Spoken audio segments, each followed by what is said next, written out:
ஒருமுறை ஒரு நரி ஒரு நாரைக்கு கடனை திருப்பி செலுத்த வேண்டியிருந்தது. அதனால் அவன் நாரையை தன்னுடன் உணவருந்த அழைத்தான். அவன் ஒரு சுவையான சூப் செய்தான். ஆனால் அவனுக்கு உண்மையில் எதுவும் கொடுக்க விரும்பவில்லை. அதனால் அவன் அதை மிக ஆழமற்ற தட்டுகளில் பரிமாறினான். அவன் சிறிது நேரத்தில் சூப்பை சாப்பிட்டு முடித்தான். ஆனால் நாரையால் முடியவில்லை. அவள் கடுமையாக முயற்சித்தாள். ஆனால் அவளுடைய நீண்ட கொக்கினால் சூப்பை பெற முடியவில்லை. அவள் வேதனைப்பட்டாள். ஆனால் அவள் குறை சொல்லவில்லை.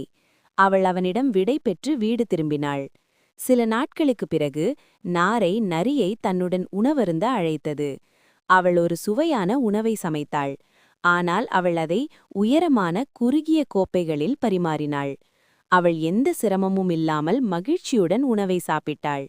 ஆனால் நரியால் உணவை அனுபவிக்க முடியவில்லை. அவனால் கோப்பையில் மூக்கை வைக்கக்கூட முடியவில்லை. அதனால் அவன் எதையும் சாப்பிடாமல் வெறும் வயிற்றுடன் வீடு திரும்பினான்.